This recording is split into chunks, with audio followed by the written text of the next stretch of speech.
ফিহে রিজালুন ইউহিব্বুনা ইয়াতাতাহারুন, সেই গ্রামে কতগুলি লোক আছে যারা পবিত্রতাকে ভালোবাসে, আর যারা পবিত্রতা অর্জন করেন আল্লাহ তাদের ভালোবাসেন। সেটা হলো মসজিদের নববী থেকে প্রায় 3 কিলোমিটার দূরে একটা গ্রাম কোবা, যেখানে আছে কোবা মসজিদ। সেই কোবা মসজিদে কেউ যদি 2 রাকাত সালাত আদায় করে নামাজ পড়ে, তাহলে সে উমরা করার সমান নেকি পাবে। এটা ব্যতিক্রম মসজিদ। মসজিদে নববীতে 2 রাকাত সালাত আদায় করলে উমরার নেকি হবে, এ কথা মুহাম্মদ সাল্লাল্লাহু আলাইহি ওয়াসাল্লাম বলেন। তো মসজিদে কোবাতে কেউ যদি 2 রাকাত সালাত আদায় করে, তাহলে কিসের নেকি পাবে? উমরার নেকি পাবে। হাদিস সহিহ। তো ওই এলাকার লোকেরা কি যে পবিত্রতা অর্জন করত, আল্লাহ তাদের প্রশংসা করছেন। তখন আমাদের নবী বলছেন, ও কোবাবাসী, তোমরা কি পবিত্রতা অর্জন করো যে আল্লাহ তোমাদের পবিত্রতার প্রশংসা করেন? তখন গ্রামবাসী বলছে যে তেমন তো কিছু দেখি না, তবে এক, পেশাব পায়খানার পরে আমরা পানি দিয়ে পবিত্রতা অর্জন করি। 2, ফরজ গোসল আমরা পানি দিয়ে পবিত্রতা অর্জন করি। 3, আমরা ওযু করি পানি দিয়ে। ও, এটাই হবে, এই কারণে আল্লাহ তোমাদের প্রশংসা করেছে। এখন ভারত, বাংলাদেশ, পাকিস্তানে এক শ্রেণীর লোক বুঝে নিল জাল হাদিসের কারণে, আরে না না, আল্লাহ ওদের পবিত্রতার কারণে যে প্রশংসা করেছেন সেটা হলো এই, পেশাব করার পরে ঢেল টিস্যু পেপার নাও, 40 কদম হাঁটো, পায়ের উপরে পা উঠাও, খক খক করে কাশো, তাহলে এই সম্মান পাওয়া যাবে। ওই দিক ছিল ঠিক কথা, আর এদিক হলো বানানো কথা। তখন যখন এই বানানো কথা জাল হাদিস এদের সামনে দেওয়া হলো, তখন এরা বলল, সুবহানাল্লাহ, আল্লাহ প্রশংসা করছেন এমন মানুষের, তাহলে গাড়ি ছুটে যাক, কিন্তু ঢেল নিয়ে 40 কদম হাঁটতে হবে। আচ্ছা, ও যে 40 কদম হাঁটবে, তার বউ হাঁটবে না? ধর্ম শুধু ওর জন্য নাকি? বউ কি করবো? বউ ঢেল নিয়ে 40 কদম হাঁটবে, বউ পায়ের উপরে পা উঠাবে, বউ খক খক করে কাশবে। পবিত্রতা। আবু মালিক আশআরী রাদিয়াল্লাহু তাআলা আনহু বলেন, রাসূল সাল্লাল্লাহু আলাইহি ওয়াসাল্লাম বলেছেন, আত-তাহুরু শাতরুল ঈমান, পবিত্রতা অর্ধেক ঈমান। এক বাক্য এমন ভাবে আল্লাহর নবী বললেন, আকাশ 6 বাক্য, মানে সারা দুনিয়া মিলে হলো অর্ধেক ঈমান। সালাত মানে নামাজ, সিয়াম মানে রোজা, হজ, যাকাত, কোরআন তেলাওয়াত, তাসবিহ তাহলিল, ইবাদত বান্দেগী, দান খায়রাত, সব মিলে হলো অর্ধেক ঈমান। আর পবিত্রতাই হলো অর্ধেক ঈমান। মুসলমানের বাড়িঘর কোথাও ধুলাবালি থাকবে না, বিছনায় কাঁথা, লেপ তোশক সপ্তাহে পরিষ্কার করতে হবে। পাকিস্তানির মতো হওয়া হবে না, 2.5-3 মাস পরে গোসল, সবকিছু রেডি। বউটাকে একটু ঝকমকা হতে হবে, পরিবেশটা একটু সুন্দর করে রাখতে হবে। চাঁপা নওমজের ভাষাতে লেবড়ি হওয়া হবে না, কিছু জিনিস পরিষ্কার নাই, কিছু নাই, কি করে না করে ঢং ঢং করে ঘুরে বেড়ায়। ছেলে মেয়ের কাপড় চোপড়, স্বামীর কাপড় চোপড়, বাড়িটা পরিষ্কার সবসময় ঝকঝকে। পবিত্রতা অর্ধেক ঈমান, ওযু অর্ধেক ঈমান, ব্যতিক্রম বাক্য। পরের বললেন, সুবহানাল্লাহি ওয়া আলহামদুলিল্লাহি ইয়ামলাআনি মা বাইনাস সামাওয়াতি ওয়াল আরদ, সুবহানাল্লাহ আলহামদুলিল্লাহ বললে নেকিতে আকাশ জমিন পূর্ণ হয়ে যায়। সুবহানাল্লাহ আলহামদুলিল্লাহ বলতে হবে, দোকানে বসে এভাবে আড্ডা পিটা হবে না, আড্ডা পিটা চিরদিনের জন্য হারাম। দোকানে বসে আপনি মাথায় টুপিতে বসে থাকেন, এশার সালাতের পরে ল্যাংটা মেয়ে নাচে, ওখানে বসে থাকেন, আপনাকে একটু শরম লাগে না? হায়া লাগে না? লজ্জা লাগে না? কেমন কেমন লাগে না? লাগা তো উচিত। পশু প্রাণীর মতো হলে হবে? সেদিন তোমাদের কি হবে, যুগের কি হবে। সেদিন তোমাদের কি হবে, যুগের কি হবে। যেদিন সমাজের লোকেরা হবে আগাছা। তো বলেন কি করতে হবে? ওয়াদা অঙ্গীকার থাকবে না, কেউ কাউকে মানবে না, মতবিরোধ এইভাবে দেখা দিবে। ডান হাতের আঙ্গুল বাম হাতের আঙ্গুলের ভিতরে ঢোকালেন, এই দেখো যেভাবে ঢুকে গেল, সমাজে মারামারি এইভাবে বেড়ে যাবে, কেউ কাউকে মানবে না। তখন তোমাদের কি হবে, যুগের কি হবে। বলেন কি করতে হবে, আপনি বলেন। হ্যাঁ, এক মুখখান বন্ধ রেখো।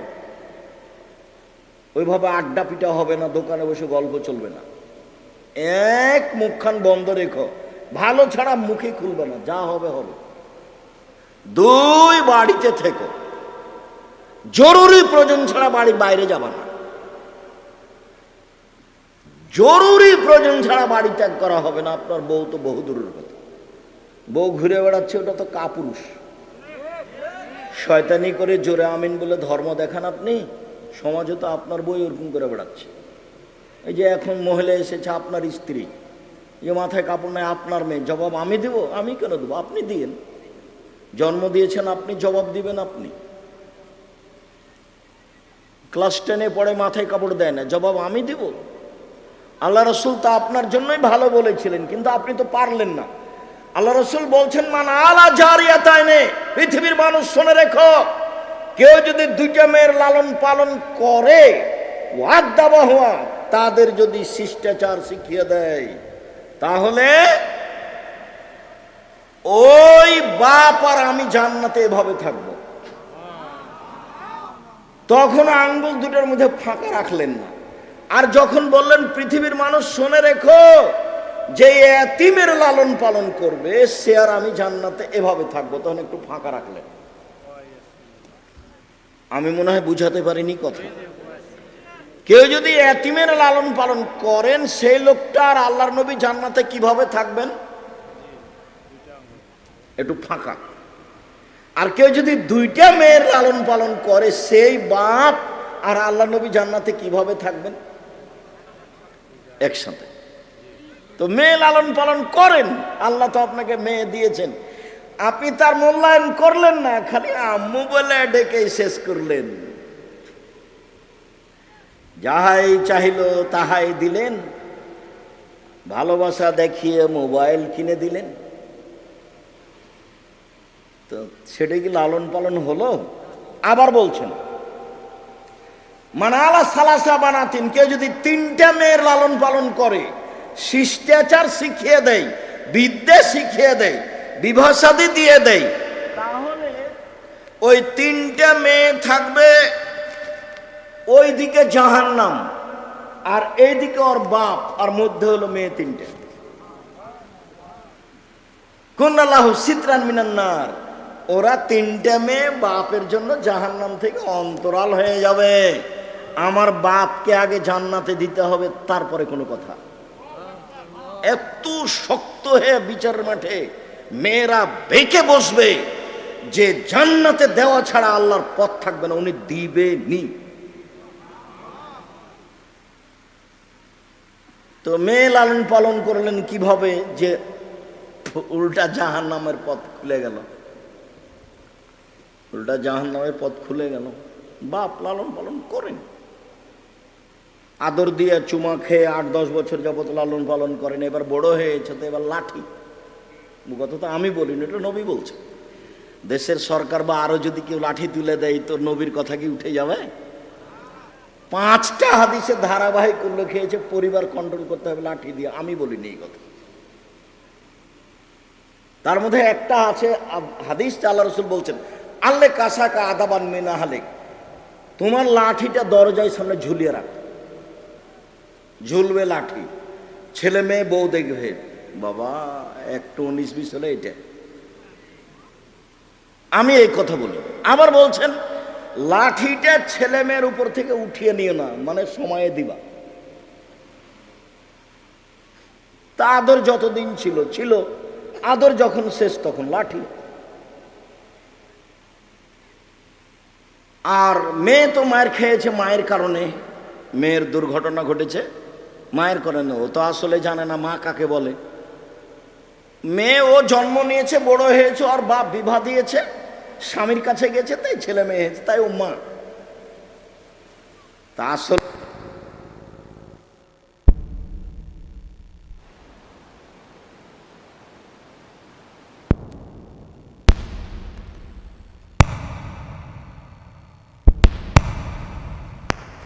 যে রাসূলের সাথে আমরা যুদ্ধ করে আসছিলাম বাড়ি, তো মদিনায় ঢুকবো, তো আল্লাহ রাসূল বলেন, এই শোনো, সবাই এখানে থাকো, সকালে বাড়িতে যাব। তা আমি জাবের বললাম, ও তুমি নতুন বিবাহ করেছো, তো কুমারী মেয়ে বিবাহ করেছো না তালাক প্রাপ্তা মেয়ে বিবাহ করেছো? তালাক প্রাপ্তা মেয়ে বিবাহ করেছি। আরে তুমি কুমারী মেয়ে কেন বিবাহ করলে না? তুমি তার সাথে খেলতো, তোমার সাথে খেলতো। তখন আল্লাহ রসুল জাবের বলছেন, শোনেন আল্লাহর নবী, আমার বাপ ওহুদের যুদ্ধে শহীদ হয়েছেন 9 জন মেয়ে রেখে। আমার কয়জন বোন আছে? 9 জন। আকরাহুয়ান উযাব্বিজা মিসলাহুন্না, আমি তাদের বয়সের মেয়েকে বিবাহ করা পছন্দ করিনি। বেঢঙ্গা কথা বললে হবে না সব সময়। দেখেন হাদিস তো বুখারী মুসলিম। ওর বোনকে লালন পালন করতে হবে, এটা ভাইয়ের মাথায়। বাপ নাই এখানে, স্থানে কে কাজ করবে? ভাই কাজ করবে। ভাইয়ের নামে জমি বেশি হলো কেন? স্বামী যদি বোনের মারা যায়, কার কাছে এসে বোনটা পড়বে? ভাইয়ের কাছে। বাপ মারা গেলে ওর বাপের যত আত্মীয় স্বজন, বন্ধু বান্ধব সব ওই মেয়ের বা স্বামীর বাড়ি যাবে না ওর ওই ছেলের বাড়িতে আসবে? বংশ টিকিয়ে রাখছে কে? ছেলে। আত্মীয় স্বজন টিকিয়ে রাখবে কে? ছেলে। প্রয়োজনে বোনের 10 বার বিবাহ দেওয়া লাগবে, একবার বিবাহ দেওয়া লাগবে, ছোট বোন বড় সবকে দেখতে হবে, এটা দেখবে কে? ভাই দেখবে। এই জন্য এখানে জমি জায়গা ডবল। তো আমার আব্বা মারা গেছেন, আমার 9 জন বোন আছে, আমি তাদের সমবয়সের মেয়েকে বিবাহ করা পছন্দ করিনি 4টা কারণে। 1, আমার স্ত্রী যেন লেতুয়াল্লেমাহুন্না, আমার বোনদেরকে বিদ্যা শিখাতে পারে। 2, অতুয়াদ্দেমাহুন্না, আমার স্ত্রী যেন আমার বোনদেরকে শিষ্টাচার শিখাতে পারে, শিষ্টাচার, আদব কায়দা। তা আপনার স্ত্রী কি জানে আদব কায়দা কাকে বলে? মোবাইল হাতে আছে কিনা এটাই তো আদব কায়দা। শিষ্টাচার শিখাতে পারে। 2, অতুরাজ্জালাহুন্না, আমার স্ত্রী যেন আমার বোনদের মাথার চুল চিরুনি করে সাজগোজ করে রাখতে পারে। 4, অতাকুম আলাইহিন্না, আমার স্ত্রী যেন আমার বোনদের উপরে পাহারা দিতে পারে। 4টা কথা। মা মানে 4টে জিনিস করবে। 1, মা বাচ্চাদের বিদ্যা শিখাবে। 2, মা বাচ্চাদের শিষ্টাচার শিখাবে। আম্মু সালাম দিয়ে বাড়িতে ঢোকো, সালাম দিয়ে বাড়ি থেকে বের হও। আম্মু পেশাব পায়খানায় গেলে দোয়া পড়ে যাবা, বের হলে দোয়া পড়ে বের হবা। আম্মু বাড়ি থেকে বের হলে মাথায় কাপড় দিতে হবে, শিষ্টাচার। আম্মু পায়জামাটা টাকনুর নিচে রাখতে হবে। আম্মু বাহিরে বের হলে এইভাবে তেল কাজল আসকারা মাস্কারা চোখে দেওয়া হবে না, পুরুষ মানুষ দেখতে পাবে। যত ইসলামী নিয়ম নীতি আছে সব শিখাতে হবে। কৃষ্টি কালচার, তার নাম আদাব। আম্মু রাস্তায় চলার সময়তে রাস্তার এক পাশ দিয়ে চলতে হবে, এদিক ওদিকে চক্ষু উঠানো যাবে না। মেয়ে মানুষকে আল্লাহ পর্দা করতে বলছেন বলে চক্ষু নিচু করো। শিষ্টাচার শিখাবে। শিষ্টাচার, শিষ্টাচার কি জিনিস? শিষ্টাচার কি এইটা যে যখন ক্লাসে শিক্ষক ঢুকবে তখন দাঁড়িয়ে বলবে ওয়ালাইকুম আসসালাম? শিষ্টাচার কি এইটা যে বাচ্চাকে শিখাবে সালাম দাও, সালাম দাও, আসসালামু আলাইকুম? কিভাবে বাচ্চা সালাম দিচ্ছে? আসসালামু আলাইকুম। বাপ পাশে দাঁড়িয়ে আছে। শিষ্টাচার কি এইটা? নতুন বউ এসেছে তখন শ্বশুরের পায়ে সালাম দিচ্ছে। শিষ্টাচার কি এইটা? শিষ্টাচার কাকে বলে? ঢং করে বের হচ্ছে মেয়ে, মায়ে দেখে না, শিষ্টাচার কাকে বলে? মা এই মেয়েকে ধ্বংস করেছে। যেটা আল্লাহ রাসূল বলেছেন, সঙ্গ দোষে লোহা ভাসে। চাঁপাইনবাবগঞ্জের ভাষা, সঙ্গ দোষে লোহা ভাসে। ওর বাপ মা তাকে ইহুদি করেছে, ওর বাপ মা তাকে খ্রিস্টান করেছে, ওর বাপ মা তাকে আগুন পূজক করেছে, ওর বাপ মা যেভাবে গড়ে তুলেছে মেয়ে সেভাবে গড়ে উঠেছে। তো মেয়ে মাথায় কাপড় দেয় না, তো মাথায় কাপড় দিতে দেয়নি কে? ওর মা। এভাবে সাজগোজ করে বের হয়েছে মেয়ে, তো বের করেছে কে? তার মা। শিষ্টাচার 3, পরিপাটি করে রাখতে হবে। মায়ের উচিত পায়জামা পরবে না প্যান্ট পরবে, মায়ে দেখবে। সারা দিন ওই মা তার বাচ্চাকে প্যান্টটা পরাচ্ছে, প্যান্টটা টাকনোর নিচে যায়, ওর মা দেখে না। ওর বাপ একটা মেয়ের জন্য জামা নিয়ে এসে, তাতে আছে কার্টন। কার্টন কেন আছে? আয়েশা রাদিয়াল্লাহু তাআলা আনহা বলেন যে আমি একটা চাদর বাড়ির দরজাতে গায়ে লাগিয়েছিলাম, তাতে ছিল ছবি। আল্লাহ রাসূল ঢুকে একবার তাকে ছিঁড়ে টুকরা টুকরা করে দিলেন। একটা এসেছে ফানাকা যাহু, বাড়িতে ঢুকে যখন কোনো কিছুতে দেখতেন ছবি মূর্তি, তাহলে তাকে একবারে ভেঙে চৌচির করে দিতেন। তো এখন বাড়িতে ঢুকেই দেখছেন যে আপনার স্ত্রী আপনাকে তরকারি দিয়েছে, তো তরকারির বাটিটা হলো রুই মাছ। তরকারির বাটিটা কি? রুই মাছ। আপনার স্ত্রী একটা প্লেটে আপনাকে খেতে দিয়েছে, সেই প্লেটে আছে চিংড়ি মাছ। বাড়িতে একখানা আয়না আছে, সেই আয়নাটা হলো কাতল মাছ।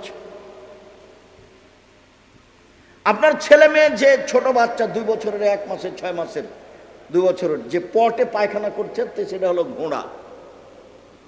সেটা কি? ঘোড়া। পট বুঝেন না নাকি? সেটা হলো ঘোড়া। সুন্দর করে আপনার স্ত্রী শোকে যে কাঁকড়া সাজিয়ে রেখেছে, ও শিক্ষিতা মহিলা নয়, ও হলো চাঁপাইনবাবগঞ্জের ভাষাতে হস্তিনী। ও পরিবার ধ্বংস করেছে।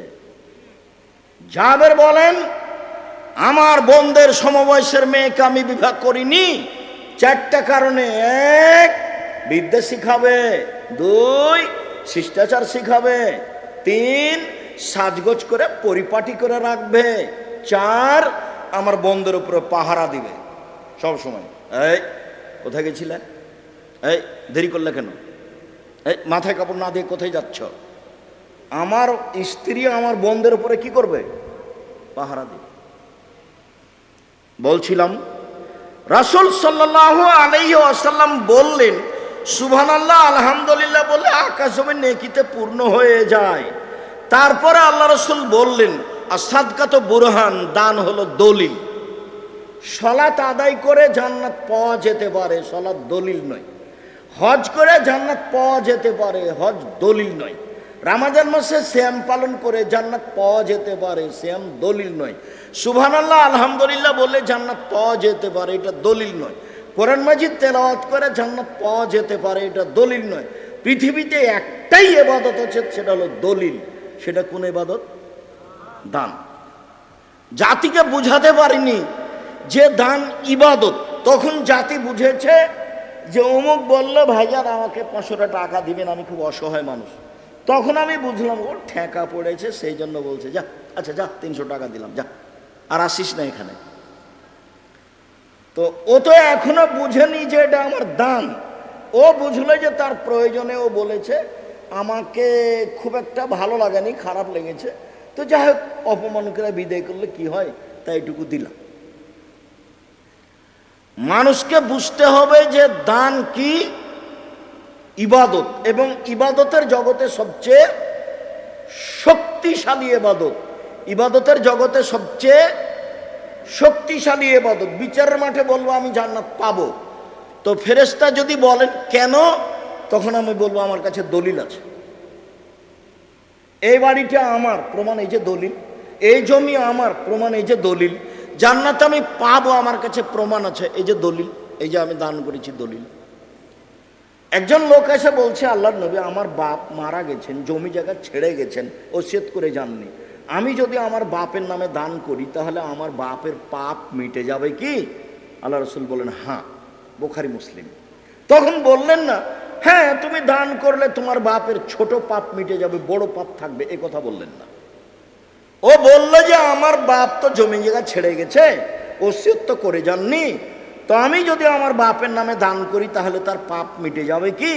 তালা নাম হ্যাঁ। অসাব্র দিয়ে ধৈর্যের পরিচয় দিতে হবে। ধৈর্য সব জায়গাতেই ধৈর্য লাগবে। মন খারাপ করে কিছু বলা যাবে না।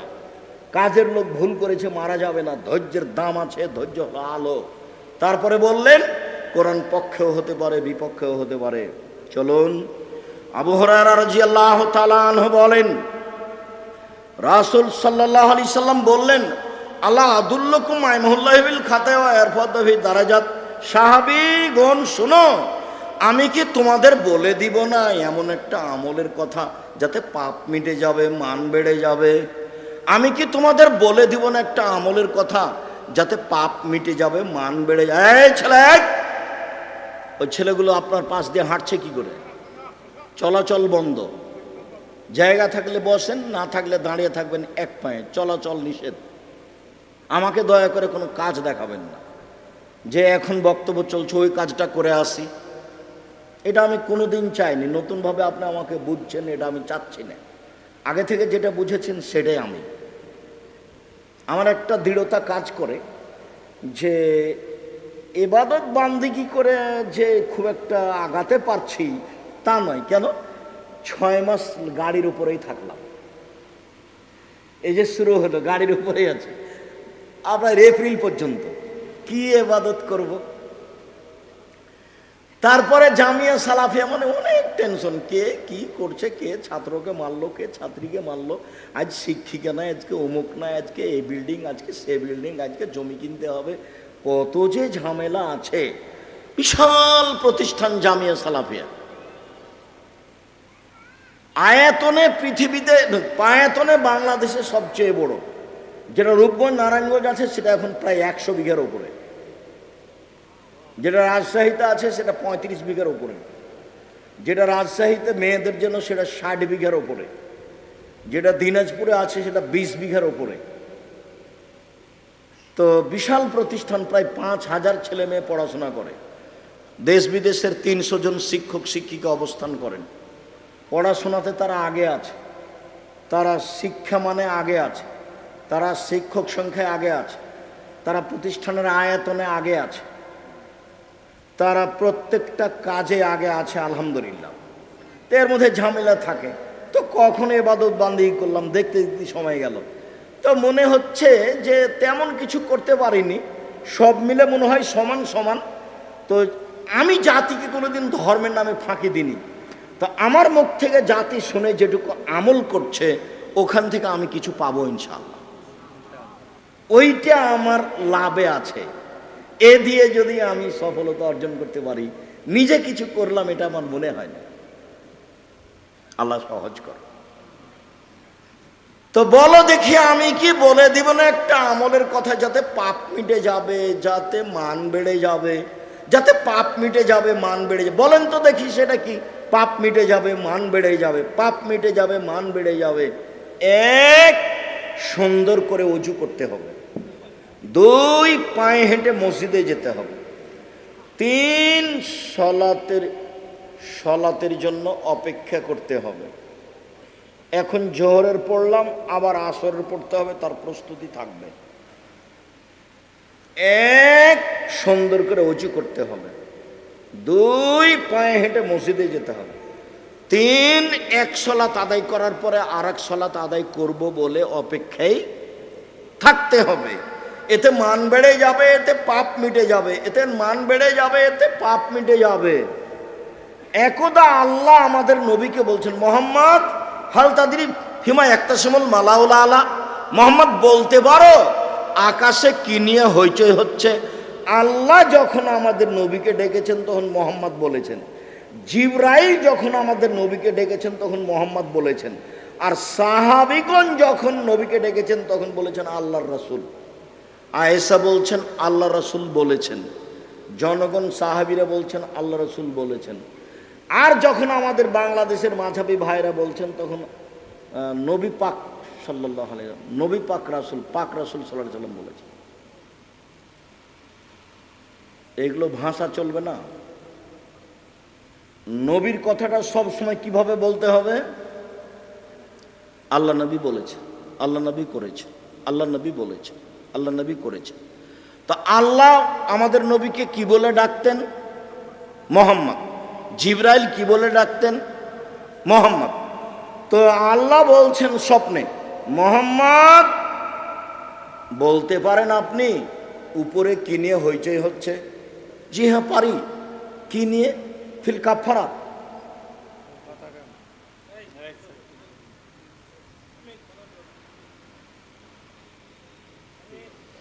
পয়সাপাতি গুনাও হবে না, কথাও নিষেধ। যেটুকু করেছেন এটুকু একটা ভুল সিদ্ধান্ত হয়েছে, ভুল কথা হয়েছে। তো পাপ মিটে যাবে কি নিয়ে? সে নিয়ে হইতে হচ্ছে। তো বলেন তো সেটা কি? এক, সুন্দর করে অজু করলে পাপ মিটে যায়। দুই, পায়ে হেঁটে মসজিদে গেলে পাপ মিটে যায়। তিন, মসজিদে সলাতের পরে বসে বসে তাসবিহ তাহলিল করলে পাপ মিটে যায়। সেই নিয়ে উপরে হইচই হচ্ছে যে কিসে পাপ মিটে, কিসে পাপ মিটে। আরে তিনটে কাজে পাপ মিটে যায়, মান বেড়ে যায়। এক, সুন্দর করে অজু করলে। সুন্দর অজু কি জিনিস তা একটু পরে বলছে। দুই, পায়ে হেঁটে মসজিদে গেলে। তিন, সলাতের পরে বসে একটু তাসবিহ তাহলিল করলে মান বেড়ে যায়, পাপ মিটে যায়। এবার আল্লাহ রসুল বলছেন, মান ফাআলাহা আশা বেখাইরিন মাতা বেখাইরিন। এইরকম কাজ যে করলো তার বেঁচে থাকা ভালো, তার মরে যাওয়া ভালো। এমন কাজ যে করলো তার বেঁচে থাকা ভালো, তার মরে যাওয়া ভালো। এমন কাজ যে করলো তার বেঁচে থাকা ভালো, তার মরে যাওয়া ভালো, তার দুটাই ভালো। ওয়াকানা মিন খাতিতিহি কামিন আলাদাতু। লোকটা হয়ে গেল সেই দিনের মতো যেদিন তার মা তাকে জন্ম দিয়েছে। লোকটা হয়ে গেল সেই দিনের মতো যেদিন তার মা তাকে জন্ম দিয়েছে। লোকটা হয়ে গেল সেই দিনের মতো যেদিন তার মা তাকে জন্ম দিয়েছে। লোকটা নিষ্পাপ হলো। আরো দুটা কাজ আছে যাতে মানুষ নিষ্পাপ হয়, রাসূল ঘোষণা দিয়েছেন। এক, কেউ যদি হজ করে বৈধ টাকা দিয়ে, টাকা যদি ঠিক থাকে তাহলে সে হয়ে যায় সেই দিনের মতো যেদিন তার মা তাকে জন্ম দিয়েছে। দুই, অসুস্থ অবস্থাতেও যে বলে আলহামদুলিল্লাহ, সে হয়ে যায় সেদিনের মতো যেদিন তার মা তাকে জন্ম দিয়েছে। মনে থাকবে না মনে হয়? একটা তো সুন্দর করে অজু করলে, পায়ে হেঁটে মসজিদে গেলে, বসে একটু তাসবিহ তাহলিল করলে হয়ে যায় সেই দিনের মতো যেদিন তার মাতাকে জন্ম দিয়েছে। এক। দুই, হজ কবুল হলে। তিন, খালি অসুস্থ হলে সিঙ্গাপুর যাবেন না। অসুস্থ হলে সিঙ্গাপুর গেলে হবে? হ্যাঁ। আল্লাহ রাসূল বলছেন যে এই মহিলাটা জান্নাতে চলে গেছে। কেন? ওর অসুস্থতার উপরে ও ধৈর্য ধারণ করেছে, সেই জন্য। চিকিৎসা জায়েজ, ধৈর্য উত্তম। চিকিৎসা জায়েজ, ধৈর্য উত্তম। অসুস্থ হয়েছেন, তার আগে যেভাবে নেকি করছিলেন, যতদিন অসুস্থ হয়ে পড়ে থাকবেন নেকি ওইভাবেই চালু থাকবে। হাদিস বুখারী মুসলিম। এই কথা বুঝাতে পারিনি মনে হয়। একটা মানুষ খুব ভালো ইবাদত করতো, তাহাজ্জুদ পড়তো, কোরআন তেলাওয়াত করতো, এখন আর 2-1 মাস থেকে কি করতে পারে না, এগুলো কিছু করতে পারে না, বিছানা পড়েছে। তো আল্লাহর নবী বলছেন যতদিন এভাবে থাকবে তার নেকি ওইভাবেই চালু থাকবে যেভাবে ছিল। আল্লাহ তো মানুষের কর্ম দেখেন, তার তো রহমতের অভাব নাই, দিলেই তো হলো, দিলেই তো হলো। সুন্দর অজু। উকবা ইবনে আমির রাদিয়াল্লাহু তাআলা আনহু বলেন, রাসূল সাল্লাল্লাহু আলাইহি সাল্লাম বলেছেন, মামিন মুসলিমিন ইয়াতাওয়াদ্দা ফায়জুল উজুয়া। কেউ যদি সুন্দর করে অজু করে, তারপরে 2 রাকাত সালাত আদায় করে, মনে মনে কথা না বলে, ভয় ভীতি নিয়ে 2 রাকাত সালাত আদায় করে, তাহলে ওয়াজাবাত লাহুল জান্নাহ, সে জান্নাতে যাবেই। সুন্দর করে অজু। উসমান রাদিয়াল্লাহু তাআলা আনহু বলেন, রাসূল সাল্লাল্লাহু আলাইহি সাল্লাম বলেছেন,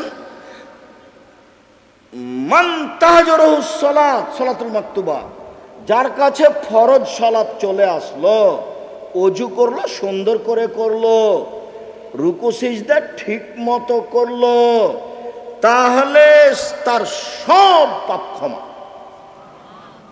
সব ক্ষমা। আবু হুরায়রা রাদিয়াল্লাহু তাআলা আনহু বলেন, যে কোনো পুরুষ নারী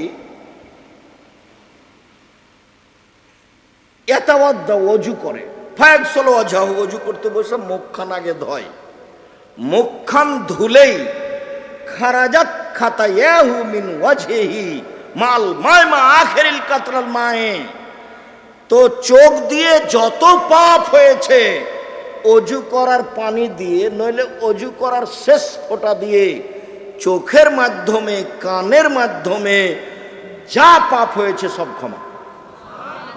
মুখ ধুলে, কানের মাধ্যমে তো অনেক পাপ, দুই কানেতে ইয়ারফোন লাগাই আছে, দিন রাত কানের মধ্যে মেয়ে নাচছে, আর চোখে তো জেনা দেখছে, মোবাইলে চলছে, ওই মোবাইলই ফেলে দাও। আর তো বলেছি যে নাম্বারগুলো, মেয়ের নাম্বারগুলো এমনভাবে ভুলে যাবেন যে মারিয়ামের মতো হয়ে যাবেন। মারিয়াম যখন পেটে বাচ্চা চলে আসলো, তখন মারিয়াম আল্লাহকে বলছেন, আমি কি দিয়ে জাতিকে বুঝাবো, কোন তো নাসিয়া মানসিয়া, পৃথিবীতে আমি হয়ে যেতাম এমন কিছু, পৃথিবীর মানুষ জানতো না মারিয়ামকে। বাড়ির পিছন দিকে কে আছে যেটা মানুষ জানে না, যেমন আমি মারিয়াম হয়ে যেতাম, জাতির কাছে তেমন কেউ জানতো না মারিয়ামকে।